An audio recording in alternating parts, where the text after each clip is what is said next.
No último dia de campanha para o segundo turno das eleições da Argentina, o candidato da oposição, Javier Milei, prometeu não privatizar a educação, a saúde e o futebol se for eleito.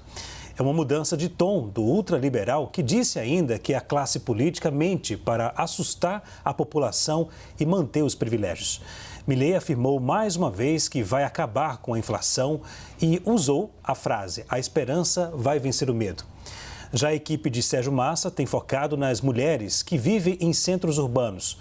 Pesquisas indicam que esse grupo tem percentual de indecisos que pode definir as eleições, já que as mulheres são maioria da população.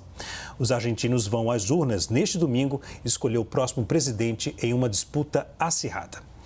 Zé, como os dois candidatos vão conseguir convencer os indecisos?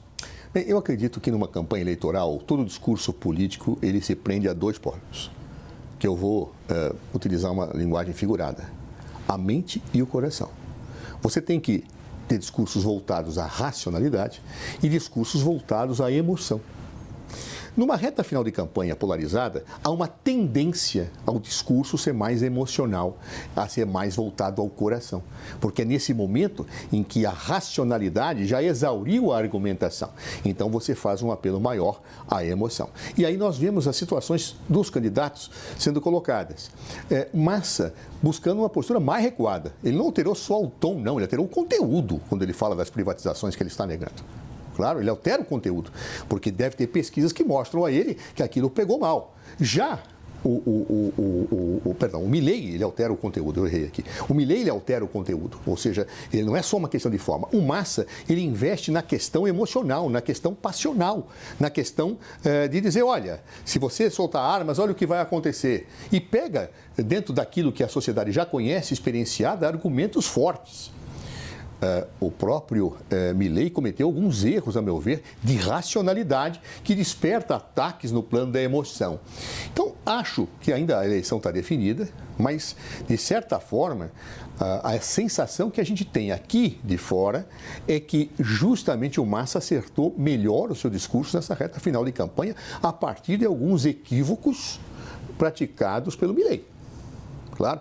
Agora, as urnas é que vão mostrar isso. Nenhum analista pode, nesse momento, tecer nenhum resultado final em relação a esse processo. Caio, como os candidatos vão conseguir convencer os indecisos? Olha, eu concordo parcialmente com o Zé. Realmente existe essa dicotomia entre corações e mentes. É importante conquistar corações e mentes. E aqui eu concordo com a análise dele.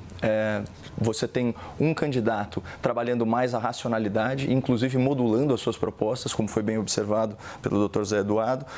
E essa moderação, ela claramente tem como alvo os votos indecisos, né? Então, ele caminha mais para o centro, ele sai daquele purismo teórico, econômico e traz um pouco a sua plataforma para o que é a opinião pública majoritária e não só se compromete a não privatizar a saúde e educação, como foi citado no enunciado, mas também não reformar o que eles chamam lá de INCUCAI, que é o sistema argentino de transplante de órgãos. Havia uma declaração polêmica dele nesse sentido, também não privatizar o futebol e não permitir o porte irrestrito de armas. As questões mais polêmicas que foram grudadas aí na candidatura do Milei, elas dizem respeito, via de regra, a questionamentos do campo teórico, certo? Num contexto acadêmico e não eleitoral. De qualquer forma, eu acho que foi acertado ele na reta final sinalizar isso. Isso se cristaliza aí como uma promessa de campanha, né?